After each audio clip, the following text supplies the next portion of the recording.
Good evening, everyone. Good evening. Thank you so much for tuning in. Tonight is Woke Wednesdays. We do this every single Wednesday at 9 p.m. Eastern Standard Time. My name is Hurston. I'm the host of Woke Wednesdays. And tonight we have an amazing group of individuals on the show. I'm super excited. And would y'all like to introduce yourselves? Sure. Who would like to go first? Chris? Yeah. We'll start with Chris. Hi, I'm Chris. I am a member of the National Speakers Bureau for RAIN, the Rape, Abuse, Incest National Network. I'm Carlos. I am an artist and I'm here to contribute and support to today's conversation. I'm Paola. I'm also an artist, photographer, yoga teacher, and co-founder of the Broken Free Project. Awesome. Thank y'all so much for being here, for everything that we're going to talk about tonight, your vulnerability and for my ability to not speak English. And thank y'all for tuning in tonight. Tonight we're talking about something very sensitive, sexual assault, domestic abuse, but also empowerment and healing, which I think is extremely important. And if this is your first time tuning in, please feel free to ask questions, post comments. Our panel is extremely knowledgeable and insightful. So, are we ready to start? Yeah. Absolutely. Cool. So, Paola, you mentioned that you're co-founder of the Broken Free Project. Correct. What is the Broken Free Project? So Broken Free, it's a photo-based project where I get to interact with survivors of different forms of victimization, so like child abuse, domestic violence, sexual assault, rape, and what have you. And what we do is it's pretty much like an interaction, and I get to photograph them as they are basically like sharing their stories or whatever it is that they've gone through in terms of that. And then afterwards, after the interaction, I get to print the photographs, hand it back to them, and then they get to view their photographs. They get to, I guess it's kind of like a juxtaposition of the past and the present. They get to reflect on how far they've come, and they have the option of writing on their photographs. So they get to express whatever it is that's inside or whatever it is that they feel when they see the photograph. And like, there's also an Instagram page. Yes, you gotta plug it in. Of course. So follow Broken Free Project at Broken Free Project. And you can actually see exactly what you're talking about. Yes, exactly. Right. And then she also has a video of like how you first started. Right. And then you have pictures, and it just so happens that some of our panelists are in those pictures. Right, correct. You saw that segue? Yeah, exactly. So how did y'all come to meet Paola and the Broken Free Project? Well, Paola and I met in survivors group therapy. We were both at a place, at least for me, I'd been in therapy for about, individual therapy for about 3 years. Rock bottom took me there. And after about 3 years of individual therapy, my therapist said, "You can go be with a group of people now." And I said, no, I can't. It sounds excruciating. And while the healing process was incredibly challenging, especially the group therapy part, it was incredibly healing. And so sitting in a room full of people and talking about it out loud was one thing. Then Paola came to me and said, "So I'm an artist. I have this project." I'm like, "Whoa, wait a minute. You want to take my picture and you want me to tell the world I'm a survivor?" I had never said it, ever. And so Broken Free was my coming out party. The first time I ever said out loud to anyone beyond that group of people that I was a survivor of sexual violence. So can I ask a quick follow-up, if I may? You said that your therapist said that you can go out and be with other people now. What does that mean exactly? I had PTSD so bad that I hardly ever left my house. And I'd been in individual therapy for quite some time, and that was the absolute best I could do. But I felt like it was a gift to myself every single week, and I committed to it, and I never in the 4 years I went to therapy canceled an appointment. Never. I even sat on my therapist's doorstep the week of Thanksgiving going, "Where are you? I'm here." Because it was that important to me. I felt like I deserved to heal. When I started therapy, I had no idea what I'd been through. I had no memories for the first 10 years of my life at all. Wow. Carlos? That's amazing. Yeah. Well, actually, Paola and I studied at FIU together, and we did our Panthers. BFA. Oh. Yes, Panthers.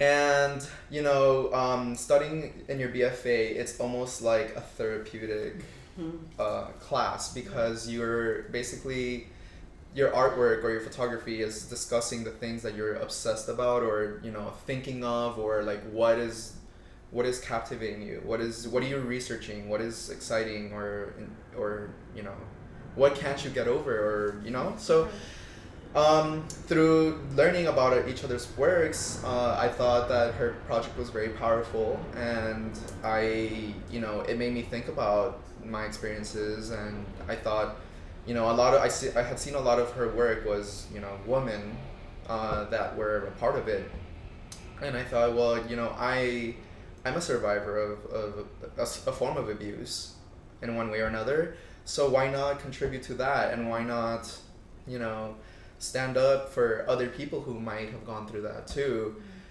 And yeah, and you know, I told her, like, kind of, I wanted to talk about what happened, and I wanted to contribute, and I wanted to, you know, work with her. Thank you, and thank you both, all three of you, for sharing that.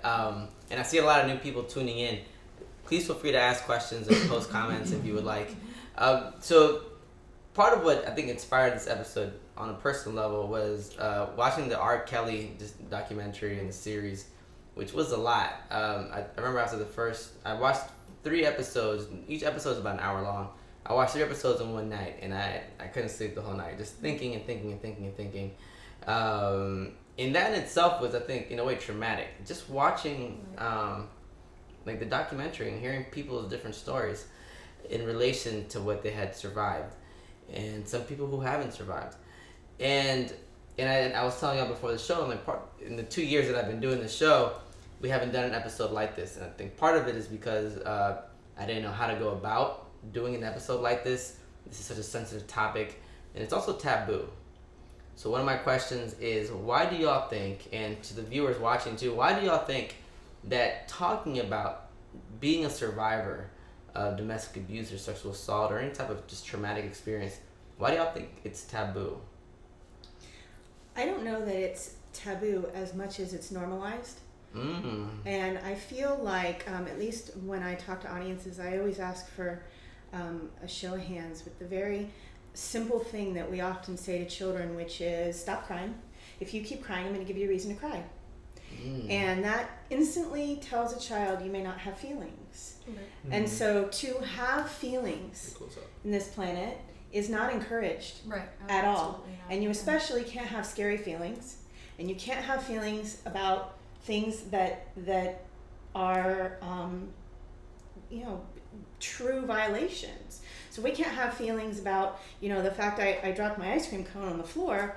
You surely can't talk about sexual violence. I call it the silence of shame and the disease of perfectionism. And I think that it's so far beyond just sexual violence survival. It's all the different types of abuse that we endure on this planet, and we're just not allowed to talk about it. That's very true. Yeah, vulnerability is something that's shamed by society, I feel. And the moment that we are put, I guess, in that spotlight of, okay, well, you know, are you or are you not? Or have you not gone through this? It's like, you know, our tendency is to close up, right?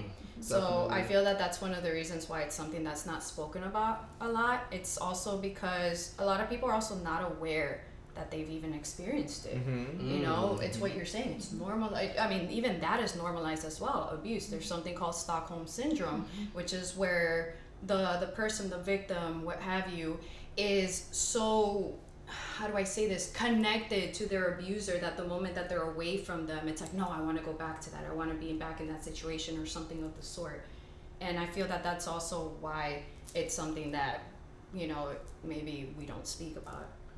Jumping off of what Chris was saying about, you know, not being able to be vulnerable, for men, it's very, very hard. This whole toxic masculinity of like, be a man, boys don't cry. Like, you need to understand that these things are taught since we're like kids, since we don't even know like what's what, and we're shut down from an early age, and you know, we then develop into these adults that don't know how to handle situations properly, or we, you know, run into drugs or sex or you know, other forms of escapism because we don't know how to confront ourselves.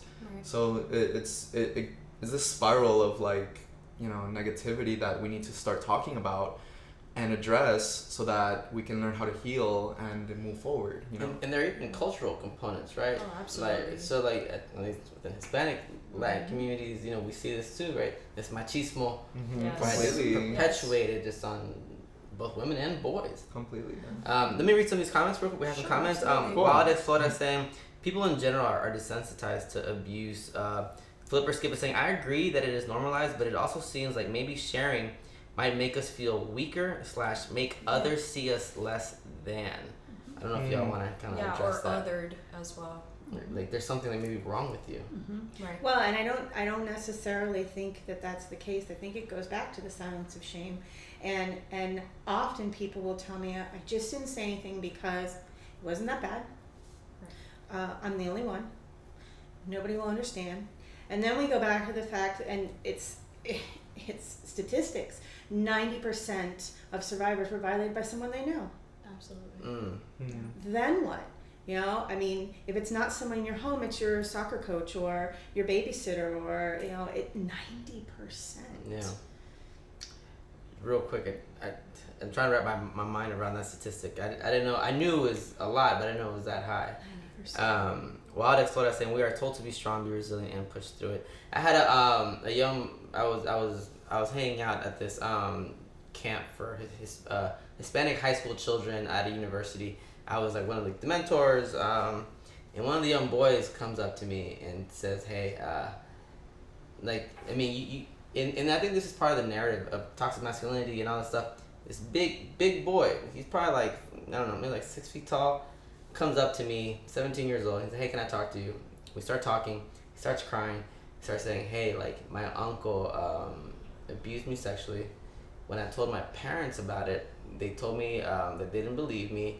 They told me to stop being, and then just gay, stop, just, and even that word, right, was used as, it was weaponized. Of course. Right? They told me to man up, to stop crying, to stop trying to get his uncle deported. Like, it was all these things that came just with the masculinity, with the machismo, with the cultural. And we're talking about a 17-year-old child, right? And I was like, wow, how do you even respond? Like, even like the way our responses happen within cultures are just so horrible. So which kind of leads me to a question that how do you engage someone? Like, when they tell you, hey, this and this happened to me. Because all of you do work that surrounds this. How do you even begin to kind of engage that? Like, someone opening up to you, first of all. How do you even address that? Go ahead. You first. Well, I, the first thing I always try and say to people, and every time I speak in front of an audience, at least one person comes up to me. Some people will follow me down the hallway, or because they just can't wait to say it out loud. You know, they've held it in for so long. So many of us I held it in for 42 years. Having no memories before the age of 10 at all, and I never said it out loud until I was 42 years old.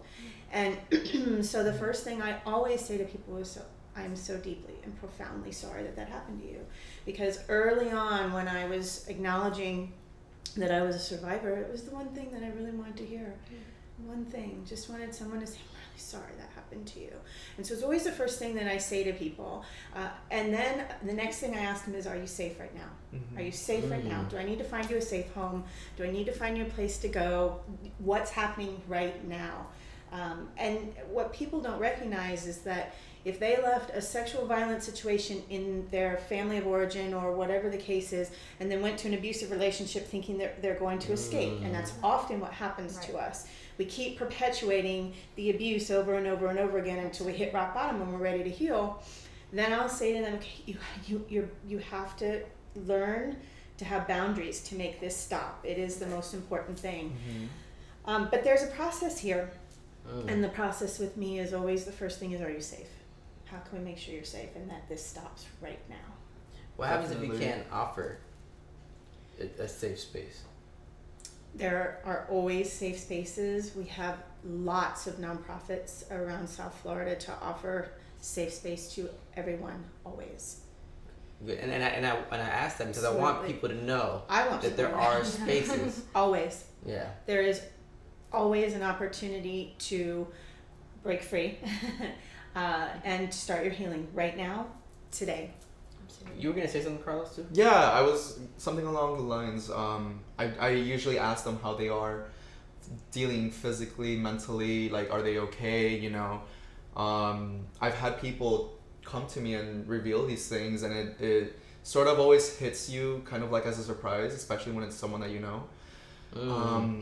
Yeah. But you know, just being there for that person, and just being grateful that they were capable of opening up to you, and just, you know, giving them the best advice possible, seeing how they're coping, you know, with that situation. How are they, like, what stage are they in dealing with that trauma, like, and really just trying to be a good friend and direct them to organizations, or sending help, someone that might know better than you, because you can only do so much as a friend, but Yes. you have to lead the way to someone that is educated, knows what they're doing, an organization that can take care of them. So yeah. And I think that's so important. I'm so happy that you said that, because like I've had students at the university come up to me, hey, I went through this. Mm-hmm. Like, on a professional level, I can't help you. I don't know what to say. I don't really know what to do next. I haven't been trained. Mm-hmm. And sometimes you try to be a good friend, but sometimes being a good friend can actually kind of backfire, because you might say something that, like, maybe you shouldn't have said that. Right. So one thing that I've learned, please correct me if I'm wrong, like I actually I remember calling counseling and psychological services at FIU and walking a student there myself, like actually walking with her side by side, taking her there on a very physical level. And I think that's so important to this conversation, because sometimes it's like, hey, here's a place, here's some information, but like, what are we actually doing to get them there, like on a very physical level? What do y'all think? No, that's absolutely true. I think based on what Chris was saying, empathizing, listening, providing that space for the person to just, if they want to speak and be heard, is key. And I find when I speak to audiences that more often than not, and especially in the college environment, people don't know what to do if they go out tonight and they're raped. Right. And they want to go home, and they want to take a shower, they want to forget it, they want whatever it is, and the last thing you want to do is take a shower. The absolute last thing you want to do is take a shower. We have one of the premier rape treatment centers in the world right here in Miami. The Roxy Bolton Rape Treatment Center at Jackson. Roxy Bolton, what is it? Roxy Bolton Rape Treatment Center. Okay. At Jackson Memorial is one of the best in the world. It's used as a model for the rest of the world. And it's not that you have to press charges. It's not that you have to do anything after you've gone through that immense trauma, but go and give yourself the opportunity to think it through. Go to the rape treatment center, let them do a rape kit on you with their amazing service that will allow you to know that you're safe, that if you decide you want to move forward and press charges, it can be done. They provide free therapy at the Roxy Bolton Rape Treatment Center, not only if you went through it now, but if you went through it as a child. So there are a lot of healing options. One other thing, and I share this not only when I teach business classes, but when I talk to audiences on behalf of RAIN, crisistext.org, 741-741. You can text them 24/7. 741. 24/7, 365 days a year. You can text them anything you want. It can be that your rapist is outside your bedroom door right now and you need the police to come, or it can be, I need a free therapist in my area. And you will get immediate response. And is that anonymous? Like, will they ask you, like, who are you, what's your name, what's your address? Do they interrogate first, or is it just kind of like a conversation? Their top priority is to get the person the type of help that they need. If the person wishes to share, they're there to hear that. If it's a 911 emergency, they'll take care of that as well. Okay, definitely got to post that after the show. No, for sure. Now, I had a question. Oh, I forgot it. So this is my question. So watching this R. Kelly documentary and everything, and seeing like the way the world kind of responded to this, aside from it making me angry and just upset and frustrated, I was just disgusted almost by people's responses. They were victim blaming, like, not only survivors but also children, 12-year-old children, 13-year-old children. This is their fault. If they wouldn't have done this, then this wouldn't have happened. If she wouldn't have worn this, then this wouldn't have happened. What do y'all kind of, honestly, like, I usually tell people to fuck off. Like, that's at the point where I'm at now, like, right? But I also understand that it also should be educational at some point. How do y'all kind of respond to people who are just blatant just victim blamers? And sometimes people aren't even malicious with it. Sometimes they're like, oh, you know what, well, I told her not to wear this. Like, and it might be someone's parent, cousin, family member saying this. Sure. How do y'all kind of respond to this? I always tell people that what actually happened is not the most important thing. Your feelings, the foundational beliefs that are created as a result of your perception of what happened, is really the most important thing, and that's what's going to bring you the most healing. So when I started to have memories of what happened to me starting at the age of 3, it was just so mind-blowing, and I got really wrapped up in what happened for a long time, and I thought, you're crazy, or people are going to think you're crazy. That couldn't have happened like that. And then a little while later, I thought, well, there's a 3-year-old little girl inside of me, and what happened, regardless of what happened, she feels very, very unsafe in the world, always. And that's what it takes to heal. So while we have to be in that moment in terms of what happened and release the feelings, because that's all trauma is. Trauma is stuck emotions that we didn't feel, whether it's from a really bad car accident, where you didn't scream in the car accident, you didn't get to cry in the car accident, or whether it's from being a victim of sexual violence. Trauma is the same. And so what do I do to release the pent-up emotions, and then how do I go to the beliefs that were created as a result and heal those? And so listening to what the world says had to come last. I think it's really hard. It's a weird situation because I've had people tell me, that they've been raped, but when like I had an experience with someone that told me that, and I had known them for a while, and they tended to always like warp the past, and they would always like lie about things. So it became, in this experience, it became hard to know like what was the truth and what wasn't. And it, as someone from an outside perspective that doesn't know like what the truth is, it's hard to know how to respond from already a very touchy situation. I don't know, it's strange, but I also think that with the R. Kelly's question that you're asking, I think that saying that it was the children's fault is absolute bullshit, because this was a grown man, bringing younger kids, hanging around high schools, like he knew what he was doing. And at that age, you're trying to do whatever you can to either fit in, or maybe things at home aren't good, so you're escaping you're the very parts of where you come from, and you're just trying to leave that behind, and you don't know what you're getting into. So I don't know, I think it's a tricky situation, definitely.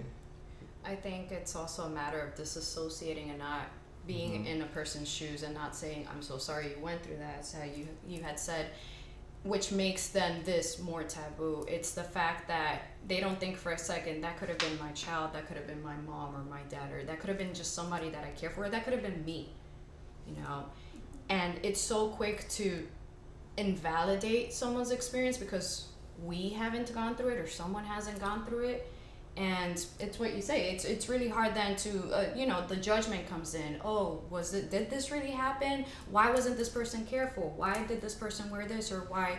And it's like all of that really has to be put aside and be like, well, this is still at the end of the day a human being that's hurt. It's a person that is hurt, it's a person that is suffering, and they're not making this up. They're suffering. We have every right to listen to them and to honor what they feel and not to disregard it or put any labels on it. So let me ask a follow-up question. While it exploded, I kind of took the words out of my mouth. So, I believe, I was reading about this, and in most cases, someone who is kind of what do you call someone who perpetuates sexual assault, like a sexual abuser or an abuser? I'm not sure what the terminology is. Typically called a perpetrator. Perpetrator. Yes. Mm-hmm. R. Kelly himself was sexually abused as a child, right? Multiple times, and Guadalajara's question is, how do we address the cycle of sexual assault? Absolutely. Victims becoming then the abuser. Pain breeds pain. And that is It's a cycle. always the case. Yeah. When I talk to audiences about forgiveness, and when I talk to other survivors who are on a healing path about forgiveness is the last thing to come, because it is the hardest piece of the puzzle, and people want to hold on to that. And I tell them beyond a shadow of a doubt, the person who violated you is not a happy, healthy person who one day came up and sexually accosted you and then went back to their happy, healthy life. It is impossible. This is a person in pain who wanted to facilitate their pain on another human being so they wouldn't have to be alone in their pain. And that's our planet. And that sucks. It does. Wow. It's got to stop. It's true. It's the same with bullying. Like Yes, all of it. exactly. bullies are kids that they come from broken families, or they've been abused or something, and they're taking that pain out on someone younger, weaker. Like someone that they could just do that to, and It's constantly. projection. It's a projection Yeah. completely. We don't have a sexual violence problem on this planet. We don't have a hunger problem. We don't have a homeless problem. We don't have a gun violence problem. We don't have any of those problems on this planet. What we have is a pain problem on this planet, and 7.5 billion versions of the exact same thing. And when we wake up and realize what is truly going on this planet, that's when we're going to be able to heal. Absolutely. I never thought about it that way. And I guess pain can manifest in different ways, Absolutely. from sexual assault to police brutality to so many other things. So many things. All of it. Just one thing that we talk about too, I think, with sexual assault. So one thing that blew my mind when watching the R. Kelly stuff, and really any time that just reading on like how juries are constructed when it comes to women who have been sexually assaulted, and I'm glad we're talking about this because men can also be sexually assaulted, which is a thing that often kind of just gets kind of erased out of picture, right? Terry Crews is a famous actor, and Wendy, the Wendy Show, Wendy Williams. Yeah. Wendy Williams. She was saying, well, he's a big man. How come he didn't do anything about it? That's the problem. And just kind of going into like, it doesn't matter what you look like, how big you are, anyone. Well, and sexual violence survivors often completely dissociate. Yes. So I learned to leave my body when I was 3. And I learned that from the age of 3 to 6. And so in my teenage years, I put myself in positions like any kid where it wasn't safe, and I left. I completely left. And so those memories were lost too, and those were things that I had to remember later on. Often survivors are patchwork survivors, and that means that you've been through a lot. Survivors often feel like they have a big target on their back, and they're violated over and over and over again. That's because they learned to completely dissociate when something like that happens, and somebody else who's in pain and who is a perpetrator, and I hate that word because we're all in pain, they're just projecting. Perpetrators can smell that. Yes. And they can recognize it in a college environment. They can recognize it on the playground. They can feel those children, those people who will forget. And they can recognize it because that's them too. Absolutely. And well, no, let me get to this. This is one of those that I think is just listening, right? Is part of I think the process, right? Johnny Sparko is saying, first off, y'all know this person? He's the other co-founder of Broken Hey, Brain, what's up, so- Johnny? What's up? Hey. You know, it's always funny when like people's friends like tune in. It's always the same reaction. So what's up, Johnny? Johnny. Johnny. Johnny, all right. What's up, Johnny? First off, you guys are great, and thank you for sharing. To add to the cycle, in the words of Louise Hay, we are all victims of victims. Forgiveness is so important. Yeah. That's true. But it's so hard to think of forgiveness. Yes. Right? Like, someone I was driving and in Miami, someone just kind of cut me off, and I was like, fuck them. Like, Right. I was mad. I couldn't forgive them for like a full minute. I was still mad. Yeah. Forgiveness is hard, regardless of the type of issue. I can only imagine in this type of situation, it's even harder. It is, because our tendency is to want to retaliate. Our tendency is, we want to bring justice, but our form of bringing justice is, let me get back at this person. Yeah, exactly, an eye for an eye. The thing about that, though, is that if we don't forgive and we build up this resentment, that becomes poison to us. We're hurting ourselves more than we are hurting the other person, you know? And that brings me to the course that we took, which is something that we learned in that course. So, Christy, if you want to talk about that. Yeah, there are a lot of really amazing healing opportunities out there that are essentially helping to get out what's stuck inside and holding us back. The same thing is holding every single person back on this planet, and that's pain. We're energetic beings. Pain, energy has two possibilities. It moves or it's stuck. It moves, it's a loving force. Everything does what it's supposed to. But if it's stuck, if you're not acknowledging it, if you can't say it out loud, that sits in you and it festers and it creates diseases, it creates depression, it creates hopelessness and helplessness and all these things. And so there are amazing courses out there, all kinds of resources that we would be happy to share. Please for you to put in the notes. Please feel free to send me. I will post anything and everything. Real quick, Therapy for Latinx just kind of tuned in. They're just dope. Please follow them on Instagram, Therapy for Latinx. And they've been getting together like this group of just Latin or Hispanic therapists that can just kind of, I guess, better kind of tune into to the issues that we face in Latin communities in regards to therapy. They're super dope. So please check them out. So I did have a quick question about talking about we have one of the best centers here in regards to rape, sexual assault. The kids, this is a super ignorant question. Does that also, is there kits for guys too? Absolutely. 1 in 6 men and 1 in 3 women experience sexual violence before the age of 18. And that's only the people who identify. Wow. Yeah. So it's I think the more numbers for sure. I think it's 1 Definitely and 2. more, I really do. fortunately. And absolutely, all services are available to men and women. Absolutely. Okay. And let's talk a little bit about people who don't report.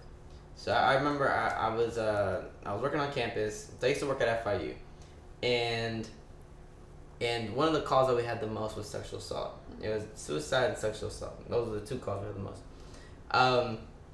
And oftentimes it was I think all the calls that we had were women, and oftentimes they didn't want to report anybody.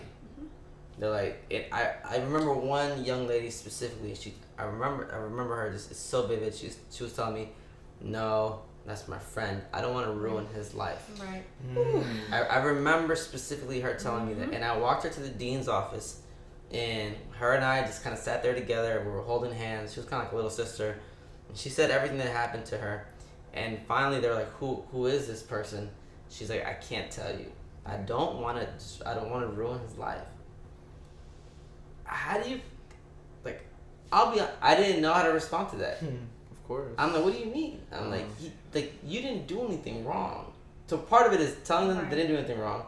The second part is that it's not your fault. How do you even begin to address that? I feel like in many cases, they tend to blame themselves Right. for a part of it or most of it. I don't know if that's true, but from people that I've met who have gone through that, they've tended to blame themselves, and it becomes a confusing situation where they don't want to hurt this person because they're afraid of what might happen or the consequences, and they don't even know that in reality they were the victims. They were the ones that were attacked. There's that, and there's also the threat that comes from that person. Like in my case, I remember the many times when I was with my former partner, 10 years ago, my abuser.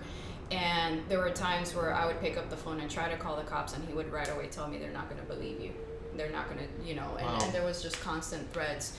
And I believed it because I remember a friend of mine, how she did end up calling the cops, and she reported her partner, but because she was drunk, she was the one who was arrested. So there's that as well. So let me follow up real quick. Because in a way, there's a truth to people not believing women. We have a sitting president who has been caught on videotape talking about sexually assaulting women, and nothing happens. No, he's glorified. Right? He's glorified. Also by women. Right? He's glorified. 52% of white women did vote for Trump. This is I think this is crazy to me.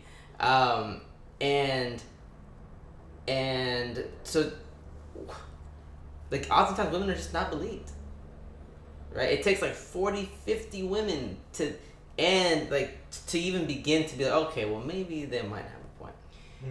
When our self-worth takes over and we move into help-seeking behaviors, which we don't have a lot of on this planet.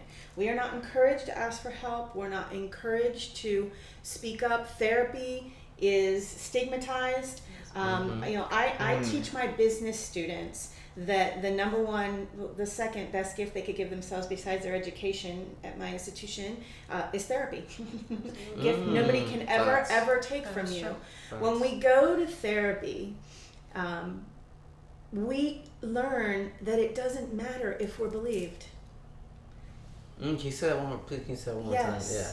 When we go to therapy, because we are worthy of healthy, happy, harmonious, peaceful lives.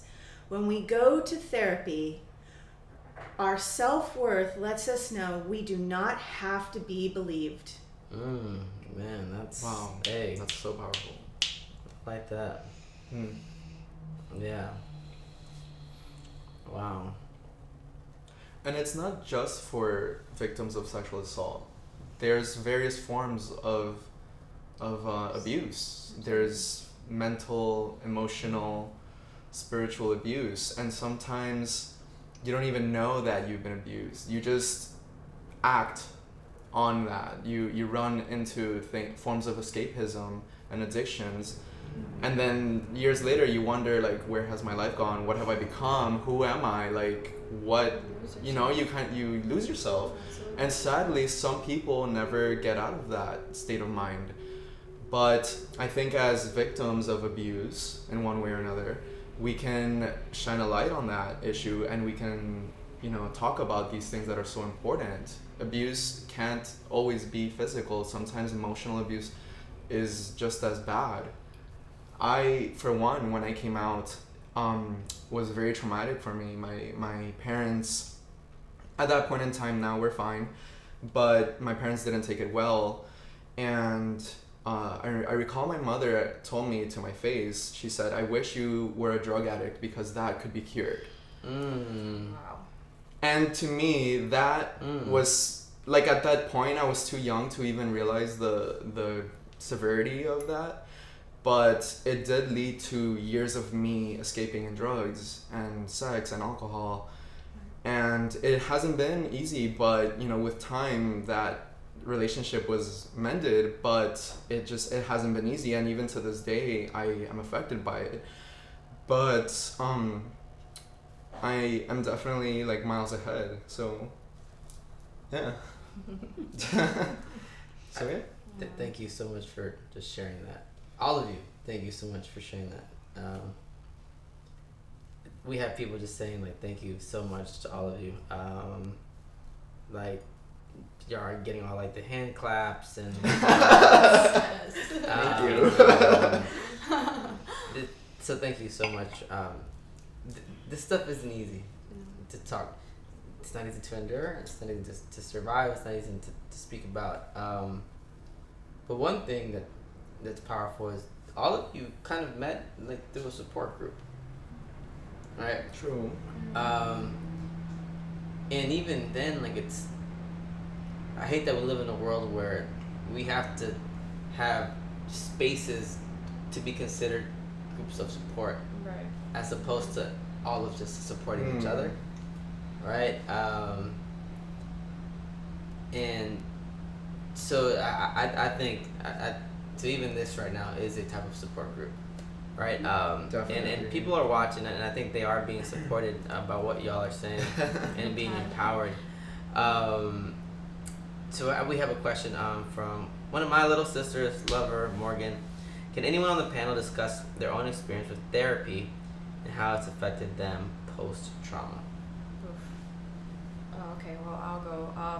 I started therapy back in 2012. It was actually at FIU. And I knew that I needed therapy because there was just, I went through what I went through. I was a victim of child abuse. I was raped at 14. I went through a 3-year, extremely physical and mental, everything abusive relationship. And I was just starting this relationship with this wonderful person, but yet my PTSD was like interfering. Like in the 2-year mark, it just started to really come out. And he didn't know how to handle it. And I'm like, okay, I myself took myself to therapy. And it was interesting where I started to come to terms with a lot of things that happened because I was not aware. I mean, I was only aware that I went through my domestic violence, relationship abuse. But rape, to me, I didn't know what that was. I didn't even realize that that's what I went through, but it certainly was. The thing, though, was that I was not at first getting much out of it, so I sought out more. I came to what we, this group called Sacred Circle. This is where I actually met Christy, and a spiritual group where, and this was my therapist who suggested, why don't you seek maybe some spiritual way or something of the sort. Like, I didn't go to church or anything. I was like, okay, I'll give it a try. I'm a believer of everything. Let me just go to this thing. My sister was the one who suggested you should go to Sacred Circle. So I went. And there, I found out that every single person there went through pretty much the same experience I went through in different forms, right? So there was that sense of community. I'm like, this is exactly what I needed. But yet it still wasn't enough because I was, I was so happy that everyone was, but I still wasn't understanding what was going on inside. And I disassociated from myself so much. I was the type of person, and still am, that I am going out of my way to help everybody else, but I don't help myself. And so in discussing with my partner about that's how Broken Free came about. I was doing something for school, and the professor suggested I do something that really hits home. And I was like, okay, I gotta think about that. And just one day out of nowhere, I'm like, you know what? I should start interacting with people that went through what I went through and start to express it artistically, start to be photographed, and not only photograph them, but also have them photograph me, and for me to share my story and just start getting it out there. And so, hence, Broken Free was made. All right, it was born. And that's how I started to really find my healing. It was, yes, therapists work, and they certainly do, and I still go to therapy till this day, but it's the community and being able to connect with people, share my story, but also listen to them, and then together, let's find ways, resources, or whatever it is to just uplift each other and grow and heal. Yeah. And also one thing, therapy also seems to be like stigmatized, right? Yes. Like you're crazy or there's something wrong with you. I myself am guilty of perpetuating those beliefs, and you don't have to go to therapy. Like, you don't have to endure something traumatic to go to therapy. I do want to put that out there. Like, even though I do think we all kind of experience traumatic things, like in a way, every day. So I think that's important to put out there. I go to therapy once a month. I usually don't talk about anything. I just go, and it's like 5 minutes, and I leave. Then it's like, for me, that's important, right? Just to kind of go and just be there in that space. So this is important, I think, stuff to kind of talk about. We're running out of time, so I do want to get to other questions and comments. Alia is asking a really, I think, important question. How can we help our friends, family, partners who don't want to report or press charges and help without being intrusive or making them uncomfortable? I think that's a very tough question, but important one nonetheless. I think that codependent dysfunction is the #1 most widely used drug on the planet. Wait, say that again. Codependent dysfunction. What does that mean? Yeah. Us all being wrapped up in each other's stuff. Okay. Drama, being wrapped up in each other's stuff. Achievement. Yeah, we say that.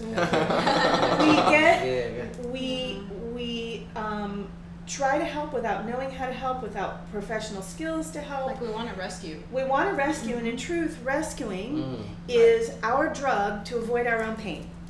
Ooh, whoa. Say that again. Yes. Oh, say that again. Rescuing. I want to help you. How can I help you? Oh, please let me help you. I'm here to listen. Is our #1 drug of choice to hide from our own pain. Oh, Right. shit. Ouch. Sorry. It's a big deal. It's hard to hear. Damn. It's really hard to hear that it's not the heroin, it's not the alcohol, it's not the sex. We use each other as our drug of choice to hide from ourselves. Whoa. Hold on. You can't just say that. Hold That's on. crazy. Hold on. That's a whole other episode. Damn. That's good shit. Damn. That's some really good shit. Damn. No, but it's true. No, it's absolutely true. Damn. Which is what I was sharing earlier, that's what I was doing. Absolutely. I I was did it. extremely codependent, like my whole life, and still kind of. I spent 14 years in an emotionally abusive marriage, hiding from myself, trying to fix this other person. Exactly. He was my drug. Yes. I wanted to die every day of my life for the first 42 years. It wasn't until I stood over my 2-year-old, raging, scaring myself with who I was, and a voice in my head said, if you touch her right now, there'll be no turning back. Wow. I go talk in prisons now because that 1 second is the only thing that kept me from where they are. And it's the only thing that made me start therapy. I couldn't have given a shit about myself. Right. I wanted to die. But I had a child that deserved a loving mother. Therapy. I tell my students, we have free therapy at all Miami-Dade college campuses. I tell them, it's not free, you paid for it. And I also tell them, I would go, even if it was to just go and say, not sure if I have problems. No, that's what I do. Yeah. But I'm here. It's again that safe space that we don't find everywhere else, but it's there for us. And it's the one place where we can be vulnerable. It's the one place where we can just shed all these layers of protection, all these walls, and we just get everything out. And once we start to get everything out, that's where healing begins. It's when we start extracting, whether it's, partaking in a photo project and writing down what I feel, or whether it's talking right now, sharing our stories, or talking to a stranger, which sometimes it's better to talk to a stranger. I feel way more comfortable talking to a stranger than family, unfortunately. I think it's from true. a survival Right. point. Like, you know, as someone that gets hurt from, you know, everybody gets hurt at some point in their lives, and as a way to protect or defend themselves, they just build this shield or wall or whatever you might want to call it. And so over the years of getting all this pain, you just build that wall either thicker or taller or, you know, more dense. So it becomes hard to really get to the heart. And these places are places where you can get to the heart and to, you know, shed that without feeling judged or feeling like you might tell someone something that you might hurt. It's kind of like going and just clearing your mind and being able to address these issues. Yeah. One that I've been seeing on social media, and I completely agree with all of you, it has been, so a lot of like celebrities have been committing suicide. Like celebrities that you wouldn't even think of, like the happy ones, the comedians, right? Like the cool ones, Robin Williams, there's so many, and I've been seeing a lot of tweets recently, like, hey, like check on your happy friend. Yes. Check on your friend, on the friend that who's always kind of like It's the wall. And because sometimes I tend to be the happy friend, and I know I use kind of comedy. Like, I'm a funny person, right? Like outside of this, I'm kind of funny, and I do use comedy to kind of ease things. So like check on your happy friends. I think that's extremely important. And one thing is like for men, I've been talking a lot more recently about tell your homeboys that you love them. It's okay to tell your boys that you love them, that you care about them. Hey, bro, you look awesome. You look great. You look handsome. Hey, do your thing. I know, especially as straight dudes, like we can have a problem doing that shit. But it's like, yo, like that's important. It's okay. There's nothing wrong with that. There's nothing wrong with anything. Like and it goes back to patriarchy and all this other shit, right? But it's like, yo, like you like tell your boys that you love them. Tell your boys that you care about them. Tell your boys. My roommate came out the other day. He's like, I just want you to know that I appreciate you a lot. And I was like, hey, man. That's great. And I'm in the middle of doing homework, and he just told me that.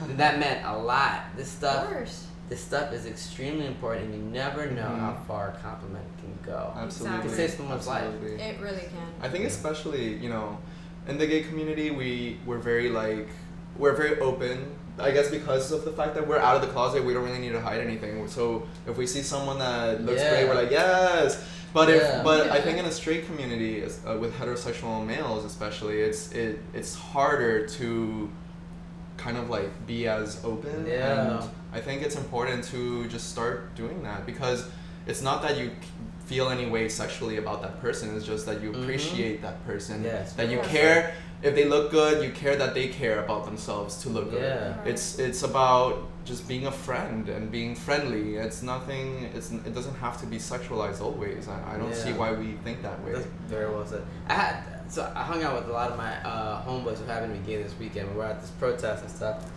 and I was like, I noticed that every time y'all say hi to me, y'all hug me.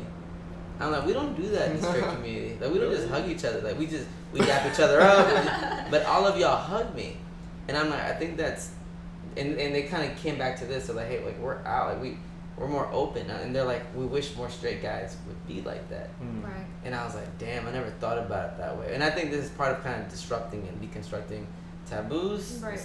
Like stigmas, toxic masculinity, all this other stuff, which is just horrible. Yeah. We're running. No, I want to give a quick shout out then to the 6 men that partook in Broken Free, because that to me, like, it's just amazing to have heard their stories and for them to have come forth and just share their experience with, no judgment, anything whatsoever. They were just there. They shared it, and I really appreciate you guys for doing so. Yeah, absolutely. Yeah, thank you. You was right here. Yeah, exactly. Hallie J is saying everyone is human. Human is human. Affirmation is important to everyone. So we have about 8 minutes left. It's been almost an entire hour. So in these last couple of minutes, let's talk about healing. Okay. Sure. What does healing kind of begin to look like? Maybe what was one of the first times that you were like, wow, I think I'm starting a healing process. To me, it was facing a trigger and not reacting. I think to me that when I started realizing that it's like, oh, okay, yeah, I can see where it comes from. I'm looking at it more objectively as opposed to like personally, or for it to like take me back to, wait, that happened to me before, why me? That's when I started to realize, wait a minute, there's something going on here. I'm transcending this. For me, with my family, it was, after years of us not being okay, over time, and me living away and not talking to them for months, I noticed that they began trying to like reconnect, and maybe they missed me, or they realized, that period of distance, they started realizing like their mistakes, and I gave them time to reflect. So for me, the time that I realized like, hey, I forgive you, and also like my ex that we had fought and stuff, like I think it came during a trip I was during an ayahuasca ceremony, and in the ceremony I had visions of my past, and it's almost like I revisited this, and I was crying, and like all this pain that was coming out of me, the shaman was playing music and just like allowing me to release. And I realized that I didn't choose these things to happen to me, but I learned from them, and I became a strong person from those things. And at that point, I just, I realized the past is the past, and I forgive every single person that has hurt me and has, made me feel less than, but I'm stronger today because of it. Mm. It's beautiful. I had to face in my life where I was continuing to perpetuate the abuse. I had to look at what I was inviting and allowing into my life, and boundaries were so critically important to my healing process. I remember I was about 2 years into therapy, and I was sitting in my therapist's office talking about the guy I was dating, and I thought, I'm paying to talk about this other person. That should be my first clue that this is not something that's healthy in my life. If I go to therapy and I talk about anything except my healing process, I really need to look at my boundaries. What made you think that? Like, what was the spark that made you like shift your perspective? In all honesty, a single working mom paying for weekly therapy is going to take that shit really seriously. I was like, okay, you are spending money to come in and talk about how you have not yet put up boundaries, and you're still continuing to hurt yourself. Right. As an adult, to continue to perpetuate these abuses. So when do you stop? And boundaries, anytime I talk to clients, anytime I talk to anyone about healing, if they are still in an abusive situation, they are not going to heal. They're in survival mode. Yeah. Still. And until we step away and we sit, and this is hard, we sit in our solitude, and there's no cover for the pain, and you release. That reminds me, meditation. Definitely. Meditation is so important to recognizing, facing our own problems and maybe the things we're escaping from. I started meditating when I was like 13 and then stopped because of like the whole situation with my family. And I got back into it some years ago and then stopped, but now I'm back into it, and I'm realizing like the reason why people stop meditating is because it's so hard to escape themselves. And that's the hardest thing, is that people love running away from themselves. That's very much so. And meditation is the one thing that at the end of the day, you sit with yourself and you're processing all these things and these emotions and these feelings, and you need that in order to realize certain things. Healing is a battle between you and you. Yep. Always. And I'll also say earth medicines for sexual violence, for repressed memories, for trauma. And Johns Hopkins is doing research on this right now. This is gonna go mainstream, because that is a huge piece of how I cured my PTSD. Right. Western Absolutely. medicine likes to give pharmaceuticals to manage your symptoms. That's true. There is healing is absolutely possible. We don't need to manage our symptoms. We need to heal. We deserve to heal. Oh, I love that. And we run out of time. I know. I love how we ended. This isn't an end. This is to be there's continued. gonna be a part 2 for sure. I don't even know what to say. Like, thank y'all. Seriously, thank you so much. Just seeing like people's just like reactions and comments, and to what y'all are saying is something in and of itself. So thank y'all for being vulnerable and being strong. Y'all do amazing work. I tagged everybody in the promotional video today. Broken Free Project, all of you. Is it okay if they contact you? Oh, right? absolutely. Sure. Yeah. Yes. If anyone's interested in partaking or participating in Broken Free, please reach out. Like, I'd be more than happy to work with you. Yes, and let's definitely get together and do this again. People are saying great combo. You're getting emojis with hearts and eyes. Thank you for the talk. Thank you. There's just a lot of people just saying thank you. Thank y'all. Seriously, thank you so much. Thank you. Thank y'all for tuning in. Next week, we're talking about child molestation and pedophilia, and another tough topic. But please feel free to tune in. This is something that's affected a lot of people, but it kind of goes back to our conversation tonight. Oh, absolutely. It ties So please feel free to tune in next week. We do this every single Wednesday, 9 p.m. Eastern Standard Time. Thank y'all. Thank you. Thank you. Thank We'll you. see y'all next week.